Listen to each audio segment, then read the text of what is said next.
Hello friends, हम आपको पढ़ाएंगे यूजीसी नेट परीक्षा दिसंबर 2005 का हिंदी प्रश्न पत्र सेकेंड का अध्यायवार विश्लेषण सहित व्याख्या। पहला है हिंदी भाषा और उसका विकास।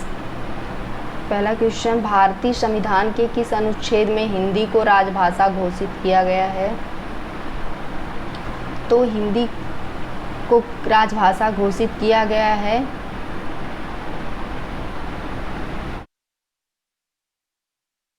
343 में। आइए व्याख्या इसकी देखते हैं। व्याख्या में भारतीय संविधान के भाग 17 में अनुच्छेद 343 से 351 तक राजभाषा का संविधान में प्रावधान किया गया है तथा संविधान की 8वीं अनुसूची 22 भाषाओं को मान्यता प्रदान किया गया है। संविधान के अनुच्छेद 343 में हिंदी को राजभाषा घोषित किया गया। 14 सितंबर 1949 को भारत के संविधान में हिंदी को राजभाषा की मान्यता की गई है। दूसरा है, मुंडा भाषा परिवार का क्षेत्र कौन सा है? मुंडा भाषा परिवार का क्षेत्र कौन सा है? तो छोटा नागपुर है। इसकी व्याख्या देखते हैं। भाषा परिवार और परिवार क्षेत्र। मुंडा भाषा परिवार का क्षेत्र है छोटा नागपुर, झारखंड। द्रविड़ भाषा का परिवार क्षेत्र है तमिलनाडु। राजस्थानी हिंदी भाषा का परिवार क्षेत्र है राजस्थान। पूर्वी हिंदी भाषा का परिवार क्षेत्र है मध्य प्रदेश। तीसरा क्वेश्चन है, दक्षिण भारत हिंदी प्रचार सभा का मुख्यालय कहाँ है? तो चेन्नई में है। इसकी व्याख्या देखते हैं। हिंदी भाषा की दक्षिण भारत हिंदी प्रचार सभा का मुख्यालय मद्रास, चेन्नई में है। इसकी स्थापना महात्मा गांधी द्वारा सन 1972 ईस्वी में दक्षिण भारत में हिंदी प्रचार प्रसार के लिए किया था। दक्षिण भारत हिंदी प्रचार सभा का पूर्व नाम हिंदी सम्मेलन था। फिर दूसरी यूनिट से है क्वेश्चन, हिंदी साहित्य का इतिहास से। क्वेश्चन नंबर चौथा, 84 वैष्णव की वार्ता किसने की थी? ये इम्पॉर्टेंट है, एग्जाम में पूछ लेता है। 84 वैष्णव की वार्ता किसकी रचना है? तो गोस्वामी गोकुलनाथ की है। हाँ, गोस्वामी गोकुलनाथ की। गोस्वामी गोकुलनाथ के ग्रंथ हैं 84 वैष्णव की वार्ता एवं 252 वैष्णव की वार्ता। गोस्वामी तुलसीदास के ग्रंथ हैं वैराग्य संदीपनी, रामाज्ञा, प्रश्नावली, दोहावली, रामायण, रामलला, नहछु, जानकी मंगल, रामचरित मानस, पार्वती मंगल, कृष्ण गीतावली, गीतावली, पदावली, रामायण, विनय पत्रिका, विनावली, राम गीतावली, दोहावली, बरवे, रामायण, बरवा, कवितावली या कवितावली, हनुमान बाहुक। नंददास के ग्रंथ हैं अनेकार्थ मंजरी, मान मंजरी, सुदामा चरित, रस मंजरी, रूप मंजरी, विरह मंजरी, प्रेम 12 खड़ी, श्यामा सगाए, रुक्मिणी, मंगल भवन गीत, भंवर गीत, रास पंचाध्याय, सिद्धांत पंचाध्याय, 10 स्कंद भाषा। नाभादास के ग्रंथ भक्तमाल 1585 अष्टयाम। पांचवा है, आल्हा किस ऋतु में गाया जाता है? तो आल्हा वर्षा ऋतु में गाया जाता है। इसकी व्याख्या देखते हैं। रासो काव्य परंपरा के प्रमुख कवि जगनिक द्वारा रचित ग्रंथ परमाल रासो आल्हा खंड 1230 ईस्वी में एक वीर काव्य है जो सामान्यतः वर्षा ऋतु में गाया जाता है। क्वेश्चन नंबर 6वां है, विशल देव रासो के रचयिता हैं? तो विशल देव रासो के रचयिता नरपति नाल हैं। ग्रंथ प्रकाशन रचनाकार विशेष। विशल देव रासो 1212 प्रकाशन वर्ष है और रचनाकार नरपति नाल हैं। विशेष है श्रृंगार रस और वीर रस का इसमें वर्णन किया गया है। परमाल रासो आलखंड माना जाता है, ये आलखंड में है। इसका प्रकाशन वर्ष 1230 ईस्वी है और इसके रचनाकार जगनिक हैं। इसमें वीर रस और वीर काव्य का वर्णन किया गया है। पृथ्वीराज रासो 1192 इसका प्रकाशन वर्ष है और रचनाकार इसके चंद्रवरदाई हैं। विशेष है वीर रस, प्रबंध और काव्य है। हमीर रासो का प्रकाशन वर्ष नहीं दिया है। रचनाकार सारंगधर हैं। 7वां क्वेश्चन है, स्तोत्र द ला लितेरेत्यूर एंदुई ये हिंदुस्तानी की रचना है। की रचना की है? तो गार्था द तारसी ने की है। आइए इसकी व्याख्या देखते हैं। इस्तातर द ला लिटरेतुर एंदुई हिंदुस्तानी नामक इतिहास ग्रंथ की रचना गार्था द तासी ने किया। गार्था द तासी एक फ्रेंच विद्वान थे तथा उनका इतिहास ग्रंथ फ्रेंच भाषा के दो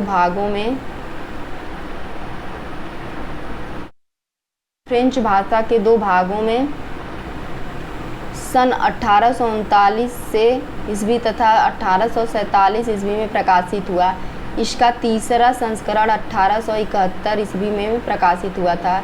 हिंदी साहित्य के इतिहास लेखन का सबसे पहला प्रयास ताशी ने किया था। जॉर्ज ग्रियर्सन द्वारा the modern vernacular literature of Hindustan 1888 ईस्वी में सच्चे अर्थों में हिंदी साहित्य का पहला इतिहास ग्रंथ माना जाता है। क्वेश्चन नंबर 8, इनमें से कौन सा कवि अष्टछाप का नहीं है? तो अष्टछाप के कवि रैदास नहीं है। सूरदास, नंददास, कुंभनदास ये लोग हैं। आइए व्याख्या इसकी देखते हैं। रैदास संत रविदास भक्ति काल निगूढ़ काव्यधारा के ज्ञानाश्रयी शाखा के कवि हैं। अष्टछाप के कवि जीवन काल तथा जन्म स्थान का विवरण निम्न है। कवि और जीवन काल, जन्म स्थान और गुरु। कुंभनदास का जीवन काल है 1468 से 1583। जन्म स्थान है जमुनावती उत्तर प्रदेश। गुरु वल्लभाचार्य। सूरदास का है 1478 से 1583। जन्म स्थान सीही उत्तर प्रदेश। गुरु वल्लभाचार्य। परमानंद दास का है जीवन काल 1493 से ईस्वी। जन्म स्थान कन्नौज उत्तर प्रदेश। वल्लभाचार्य गुरु हैं। कृष्णदास 1496 से 1578। चिलोत्रा गुजरात जन्म स्थान है और गुरु हैं वल्लभाचार्य। गोविंद स्वामी का जीवन काल है 1505 से 1585। जन्म स्थान आतरी राजस्थान। गुरु हैं विठलनाथ। विठलनाथ वल्लभाचार्य के पुत्र थे। चित्त स्वामी हैं 1515 से 1585 ईस्वी। मथुरा उत्तर प्रदेश। ये भी हैं विठलनाथ इनके गुरु। चतुर्भुजा दास 1530 से 1585। जन्म स्थान जमुनावती उत्तर प्रदेश। गुरु वल्लभाचार्य। नंददास 1533 से 1583 ईस्वी। रामपुर उत्तर प्रदेश। गुरु वल्लभाचार्य। अनुराग बांसुरी किसकी रचना है? तो अनुराग बांसुरी नूर मोहम्मद की रचना है। आइए देखते हैं व्याख्या। रचना, प्रकाशन वर्ष, रचनाकार। इंद्रावती अनुराग बांसुरी। प्रकाशन वर्ष है 1744 और 1764। रचनाकार हैं नूर मोहम्मद। बरवे नायिका भेद है 1610 से 1615। रहीम दास हैं इसके रचनाकार। पदावली छित श्याम स्वामी हैं। प्रेम वाटिका 1614 प्रकाशन वर्ष है और इसके रचनाकार हैं रश खान।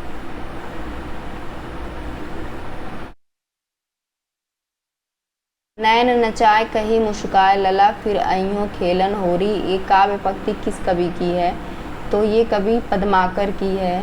व्याख्या और पंक्तिकार देखते हैं। पंक्ति है, नैन नचाए कहीं मुस्काए लला फिर अइयों खेलन होरी। इसके हैं पंक्तिकार पद्माकर। कुंदन को रंग फीको लगे झलके सब अंगन चारु बुराई। इसके पंक्तिकार मतिराम हैं। अविधा उत्तम काव्य है मध्य लक्षण लीन। अंध व्यंजना रस विरट उल्टी कहत नवीन। पंक्तिकार देव हैं। झलके अति सुंदर आनंद गौन गौर छके दृग राजति कानन छवे हैं। पंक्तिकार घनानंद।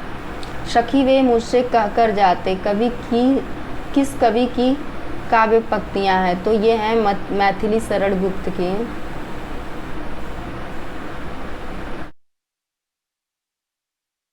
पंक्ति और पंक्तिकार। सखी वे मुझसे कहकर जाते ये मैथिली शरण गुप्त यशोधरा में कहे हैं। रूप न प्रफुल्लाय कलिका राके बिंदु दुविवाना तंगवी कलासिनी सुसरिका क्रीडा कला पुतली। ये हैं अयोध्या सिंह उपाध्याय हरियोध प्रिय उपवास में ये पंक्ति इनकी है। चीरन चीरी दले भले कंज मिटी न तऊ मन की अखिलाए। नोच के हारन कै मुक्ता गाही चोच मैं मूंद रहो धुआं आँखें। यह है जगदीश गुप्त। छंद श्रुति का है।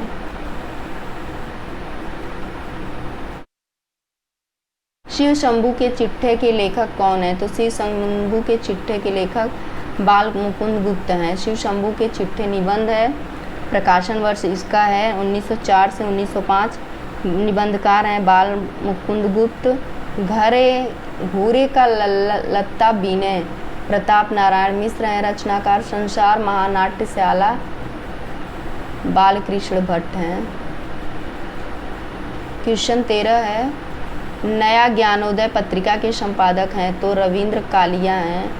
पत्रिका नया ज्ञानोदय के प्रवर्तक हैं 2002। संपादक रविंद्र कालिया हैं और प्रकाशन मासिक स्थान दिल्ली है। पहल है 1960 ईस्वी।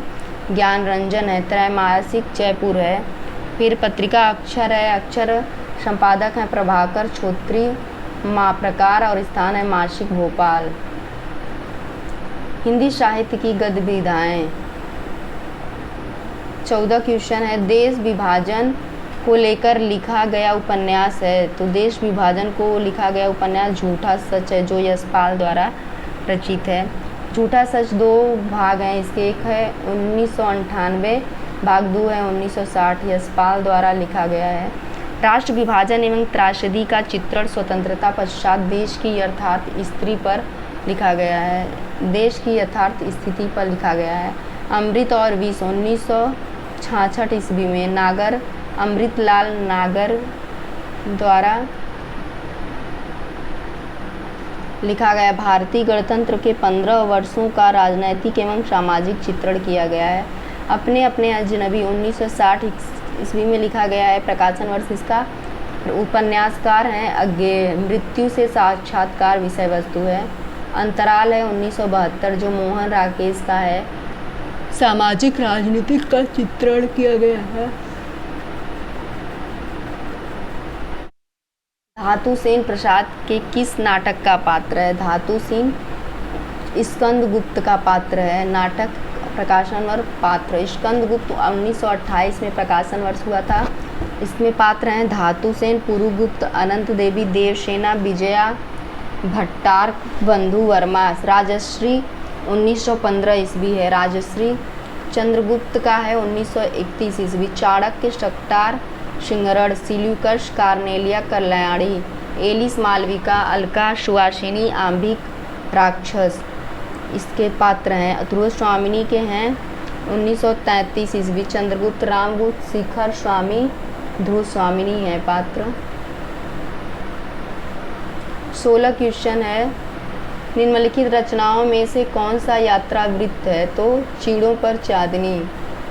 रचना प्रकाशन वर्ष रचनाकार विधा। चीड़ों पर चांदनी 1964 ईस्वी। निर्मल वर्मा रचनाकार हैं। या विधा यात्रा वृत्त है। अपनी खबर 1960। पांडे बेचन शर्मा उग्र हैं। आत्मकथा है। पथ के साथी 1956 ईस्वी है। महादेवी वर्मा हैं और संस्मरण है। भूले बिसरे चित्र 1959 ईस्वी। भगवती चरण वर्मा हैं और उपन्यास है। काव्य शास्त्र एवं आलोचना। काव्य शास्त्र एवं आलोचना में देखते हैं क्वेश्चन नंबर 17। अपभ्रंश शब्द का प्रयोग सर्वप्रथम किसने किया था? तो भामा ने किया था। अपभ्रंश शब्द का सर्वप्रथम प्रयोग भामा ने किया था। स्वयंभू को अपभ्रंश का वाल्मीकि और पुष्पदंत को अपभ्रंश का व्यास कहा जाता है। Question number 18। व्यंजना शक्ति का कार्य क्या है? तो व्यंजना शक्ति का कार्य है मुख्यार्थ में छिपे अकथित अर्थ को व्यक्त करना। व्याख्या इसकी है, व्यंजना शक्ति का कार्य काव्य के मुख्यार्थ में छिपे अकथित अर्थ को व्यक्त करती है। 19 है, विखंडनवाद के प्रवर्तक कौन है? तो विखंडनवाद के प्रवर्तक हैं देरिदा। विखंडनवाद का सिद्धांत के प्रवर्तक जाक देरिदा हैं। फ्रैंक रेमंड लीविस नई आलोचना से संबंधित प्रमुख आलोचक हैं। ग्रामशी मार्क्सवादी आलोचना के प्रमुख समीक्षक हैं। 20वां है, काव्य में निर्वैयक्तिकता के सिद्धांत की स्थापना किसने की? तो टी.एस. इलियट ने की। व्याख्या देखते हैं इसके सिद्धांत और प्रवर्तक। निर्वैयक्तिकता का सिद्धांत, वस्तुनिष्ठीकरण समीकरण का सिद्धांत, संवेदनशीलता का असाहचर्य सिद्धांत, वैयक्तिक प्रज्ञा, वैयक्तिक बुद्धि एवं परंपरा की परिकल्पना का सिद्धांत, टी.एस. इलियट इसके प्रवर्तक हैं। संप्रेषण एवं मूल्य का सिद्धांत, रागात्मक भावता का सिद्धांत आई.ए. रिचर्ड हैं। नव्य अभिजातवाद का सिद्धांत मैथ्यू अर्नाल्ड हैं। कल्पना का सिद्धांत कॉलरिज हैं।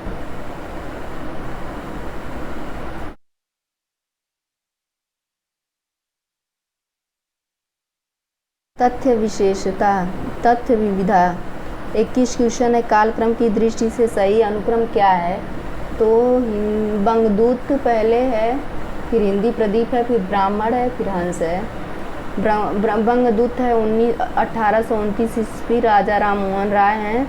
साप्ताहिक कल्पना है। हिंदी प्रदीप 1877, बालकृष्ण भट्ट हैं। मासिक प्रयाग है। ब्राह्मण 1883 ईस्वी है, प्रताप नारायण मिश्र हैं। मासिक कानपुर है। हंस 1930 ईस्वी है, प्रेमचंद्र हैं और मासिक बनारस है। क्वेश्चन नंबर 22, निम्नलिखित उपन्यासों का कालक्रम सही अनुक्रम क्या है? तो डी है, परीक्षा गुरु है, कंकाल है, शेखर एक जीवनी है, सूरज का 7वां घोड़ा है। परीक्षा गुरु 1882 ईस्वी है, श्रीनिवास दास उपन्यासकार हैं। कंकाल 1929 है, जयशंकर प्रसाद हैं। शेखर एक जीवनी 1941 है, अज्ञेय हैं। सूरज का 7वां घोड़ा 1952 है, धर्मवीर भारती हैं। आचार्य रामचंद्र शुक्ल ने लाला श्रीनिवास दास कृत परीक्षा गुरु को अंग्रेजी के ढंग का उपन्यास पहला मौलिक उपन्यास मानते हैं। क्वेश्चन नंबर 23, हिंदी साहित्य के इतिहास लेखकों का काल क्रमानुसार सही क्रम क्या है? तो सही क्रम है गाडसा दत्त, ताशी, शिव सिंह सेंगर, मिश्र बंधु, रामचंद्र शुक्ल।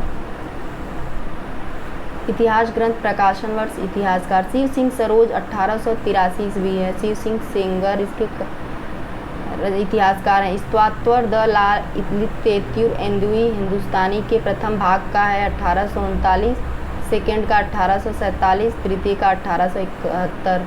गाडसा द ताशी इसके इतिहासकार हैं। मिश्र बंधु विनोद 1913 ईस्वी है, इसके इतिहासकार मिश्र बंधु हैं। हिंदी साहित्य का इतिहास 1929 ईस्वी है, इसके आचार्य रामचंद्र शुक्ल हैं। क्वेश्चन नंबर 24, कालक्रम की दृष्टि से निम्नलिखित नाटकों का सही अनुक्रम क्या है?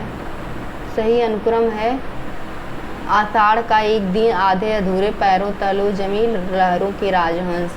आइए व्याख्या इसकी देखते हैं।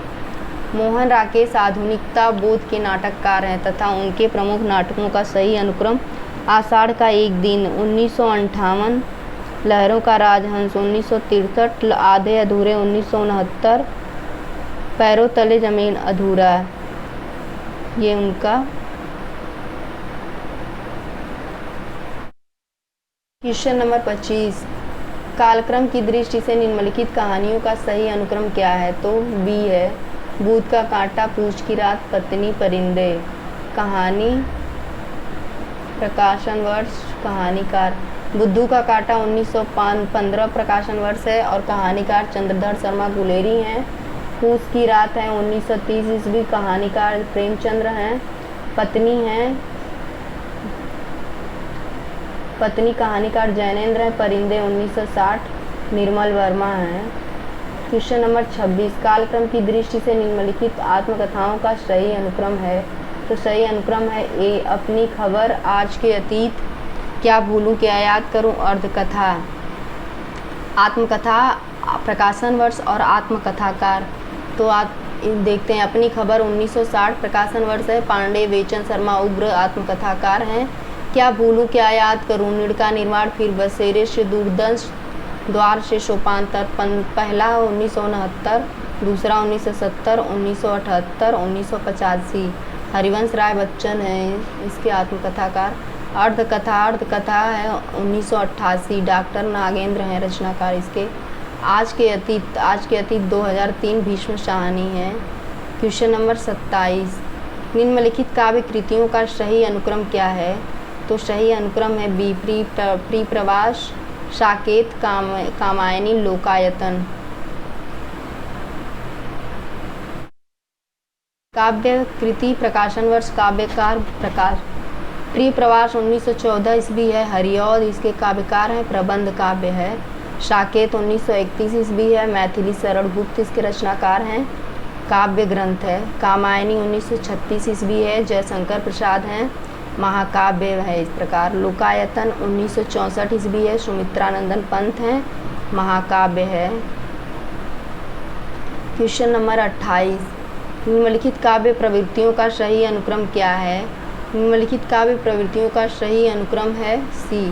अलंकारिकता, रिक्ता, इतिवृत्तात्मकता, शोषण का विरोध। काव्य प्रवृत्तियाँ और काल। अलंकारिकता रीतिकाल है। इतिवृत्तात्मकता द्विवेदी युग है। काल्पनिकता छायावाद है। शोषण का विरोध प्रगतिवाद है। क्षणवाद नई कविता है। आलोचना, क्वेश्चन नंबर 29, आलोचना पत्रिका के संपादनों का सही अनुक्रम है तो बी है। नंद दुलारे वाजपेयी, शिवदान सिंह चौहान, धर्मवीर भारती, नामवर सिंह। व्याख्या देखते हैं इसकी। आलोचना त्रैमासिक दिल्ली पत्रिका के संपादकों का सही अनुक्रम है। नंद दुलारे वाजपेयी, शिवदान सिंह चौहान 1951, धर्मवीर भारती, रघुवंश ब्रजेश्वर वर्मा, विजय देव नारायण शाही, नामवर सिंह, अरुण कमल वर्तमान संपादक हैं। क्वेश्चन नंबर 30, इनमें से कौन सा अनुक्रम संगत है तो ए है।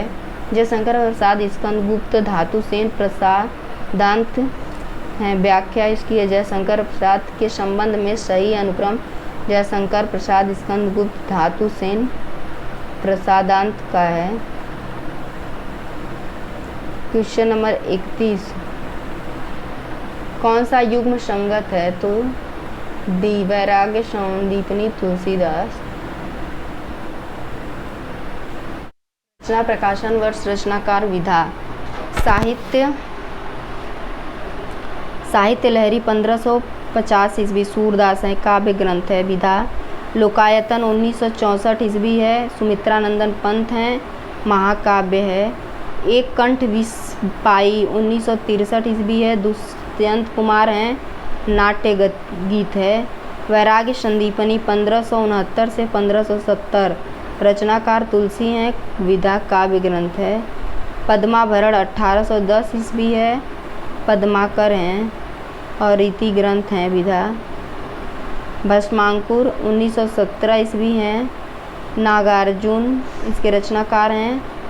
विधा इसकी खंड काव्य है। अनामिका 1923, रचनाकार निराला हैं। काव्य संग्रह विधा है। 32 क्वेश्चन है, इन सिद्धांतों को उनके आचार्यों के साथ सुमेलित कीजिए। उत्पत्तिवाद, अनुमितिवाद, अभिव्यक्तिवाद, भुक्तिवाद। तो इसमें हो जाएगा सी। पहला का तीसरा,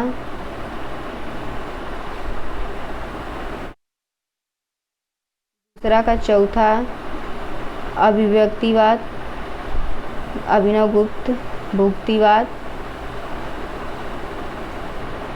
भट्टनायक। उत्पत्तिवाद आरोपवाद के आचार्य हैं भट्टलोलक और दर्शन मीमांसा है। अनुमितिवाद के शंकुका हैं। दर्शन न्याय है। अभिव्यक्तिवाद अभिनवगुप्त हैं। शैव है। भुक्तिवाद भोगवाद भट्टनायक सांख्य हैं। इन रचनाओं को उनके रचयिताओं के साथ सुमेलित कीजिए। खुमार रासो चंद्रबरदाई, परमाल रासो अब्दुर रहमान, विशलदेव रासो दलपति विजय, पृथ्वीराज रासो नरपति नाल। तो इसमें हो जाएगा ए।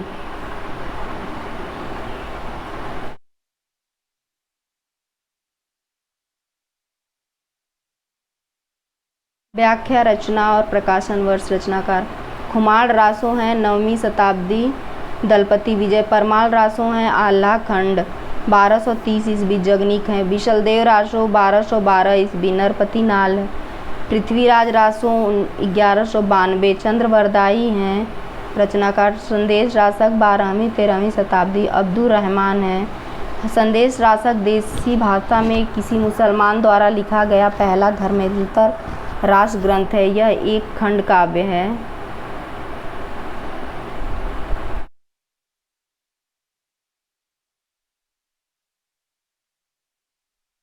34 का है सुमेलित करना है। राजश्री यमगाथा राम की लड़ाई सच कहूँ तो इसमें डी आंसर सही है। पहला का तीसरा है। आइए व्याख्या देखते हैं। राजश्री 1915 ईस्वी है। रचनाकार जयशंकर प्रसाद हैं। नाटक है विधा में। यमगाथा 2000 ईस्वी है। दूधनाथ सिंह हैं रचनाकार। नाटक है। राम की लड़ाई 1979 ईस्वी है। लक्ष्मी नारायण लाल हैं। नाटक है। माँ साच कहूँ तो 1993 है। प्रभाकर छोत्री हैं। नाटक है। कोर्ट मार्शल 1991 ईस्वी है। स्वदेश दीपक विधा नाटक है। सुमेलित कीजिए क्वेश्चन 5वां है। सुमेलित कीजिए सूची 1 सूची सेकेंड का। बसो मेरे नैनन में नंदलाल तो इसमें ए हो जाएगा। बसो मेरे नैनन में नंदलाल ये मीराबाई कहती हैं। बसो मेरे नैनन में नंदलाल मीराबाई का पंक्ति है।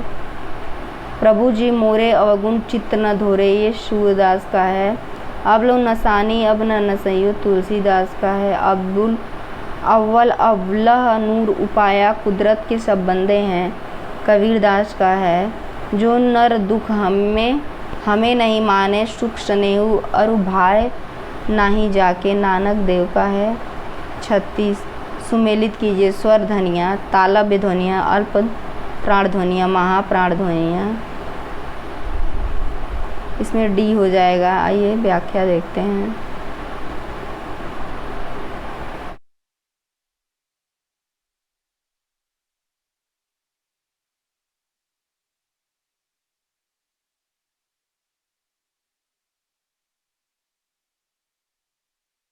स्वर ध्वनियाँ हैं अह ए ओ। तालव्य ध्वनियाँ हैं छ ज। अल्प प्राण ध्वनियाँ हैं क ट त प। प्राण महाप्राण है ख थ फ भ। कंठ ध्वनियाँ हैं क ख ग घ। नोट घोष सघोष ध्वनियाँ समस्त स्वर वर्ग का 3 4 5 वर्ण तथा य र ल व ह ध्वनियाँ आती हैं। सुमेलित कीजिए सूची 1 सूची सेकेंड। क्रोचे आई रिचर्ड तो इसमें बी हो जाएगा आंसर। सिद्धांत और प्रवर्तक देखते हैं। अभिव्यंजनावाद का सिद्धांत क्रोचे का है। संप्रेषण का सिद्धांत आई ए रिचर्ड का है। कल्पना का सिद्धांत कालरिज का है। निर्वैयक्तिकता का सिद्धांत इलियट का है। उदात्त का तत्व का सिद्धांत है लॉन्जाइनस का है। इनमें से कौन सा उद्धरण रचना और रचनाकार के संबंध में संगत है तो 38 है।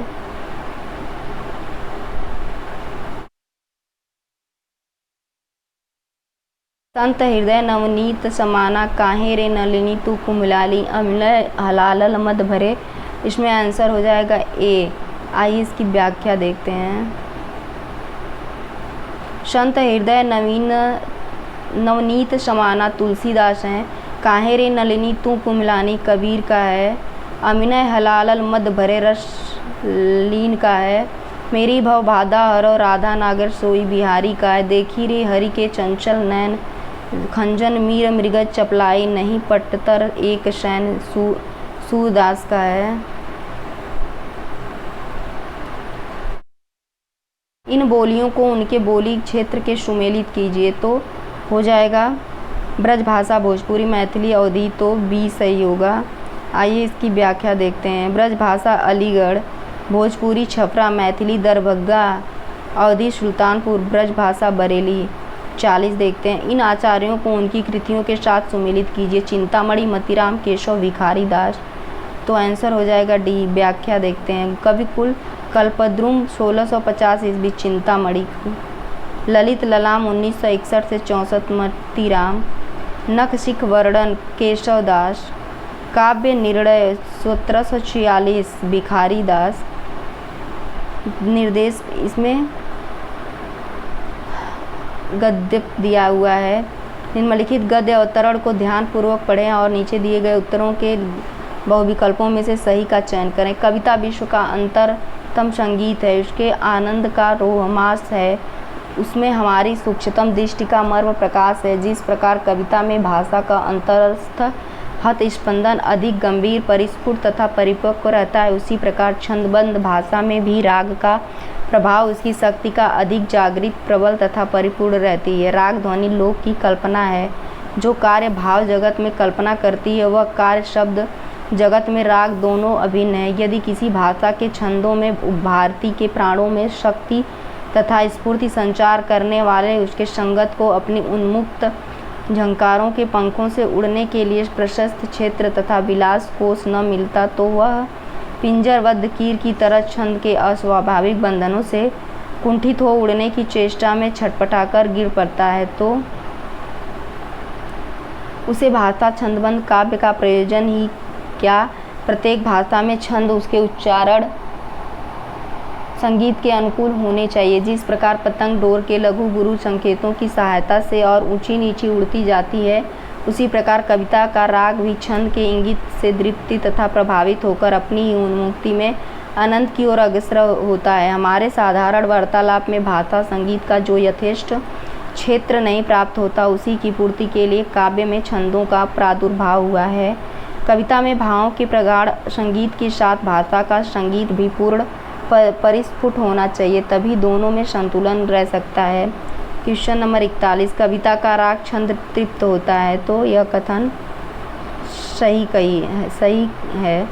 कविता का राग विश्व का अंतरतम संगीत की कविता का आनंद, रोमहास तथा सूक्ष्मतम दृष्टि का मर्म प्रकाश है।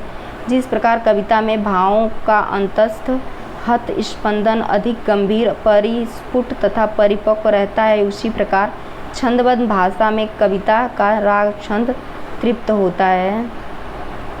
कविता में छंदों का अस्वाभाविक बंधन, कविता में छंदों का अस्वाभाविक बंधन है, अनुचित है। व्याख्या इसकी होगी, कविता पिंजरबंद की तरह छंद के अस्वाभाविक बंधनों से बंधा होता है, जिससे कविता स्वच्छंद वातावरण में अपनी विकास नहीं कर पाती, यह सर्वथा अनुचित है। क्वेश्चन नंबर 43, राग और कल्पना में क्या संबंध है। राग और कल्पना में संबंध है, परस्पर पूरक है।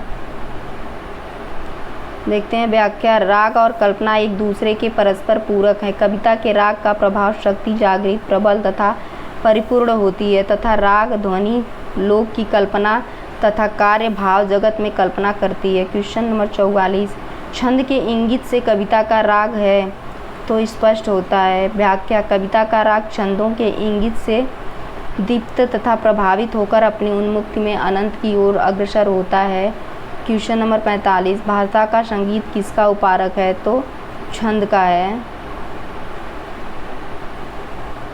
कथोपकथन, दी गई स्थापनाओं और रीजन को ध्यानपूर्वक पढ़कर बहुविकल्पी उत्तरों का दीजिए। तो ए है 46 का यह स्थापना, भक्तिकालीन हिंदी कविता लोक मंगल के प्रति समर्पित है। तर्क, लोकहित भक्ति काव्य का मुख्य उद्देश्य है। तो बी, ए और आर दोनों सही है। क्वेश्चन नंबर 47, क्वेश्चन नंबर 47 है, वियोगी हरि पहला कवि है, आज से उपजा होगा गान, उमड़कर आँखों से चुपचाप वही होगी कविता जान। तर्क है, कविता ही मूल प्रेरणा वेदना है। ए और आर दोनों सही हैं। 48 है स्थापना, भारतेंदु युगीन कविता हिंदी कविता राष्ट्रीय चेतना से अनुप्राणित है। तर्क है, सभी कवि राष्ट्रीय आंदोलन में सक्रिय थे, तो ये सही हो जाएगा, दोनों सही है। क्वेश्चन नंबर 49, हिंदी के सभी नए कवि अस्तित्ववादी हैं, हिंदी की नई कविता में एक ही भावधारा उपलब्ध है। सी, ए और आर दोनों सही हैं। क्वेश्चन नंबर 50, नारी चेतना की प्रामाणिक अभिव्यक्ति स्त्री लेखिकाएं ही कर सकती हैं। स्त्री संबंधी सृजनात्मक लेखक और स्त्री दोनों अलग हैं, विमर्श दोनों अलग हैं, तो इसका आंसर होगा सी। ए गलत है और आर सही है। नारी चेतना की प्रामाणिक अभिव्यक्ति केवल नारी ही करे, ऐसा जरूरी नहीं है कि पुरुष लेखकों ने भी नारी चेतना को अभिव्यक्ति किया है। स्त्री संबंधी सृजनात्मक लेखक और स्त्री विमर्श दोनों अलग है। इस प्रकार यह समाप्त हुआ।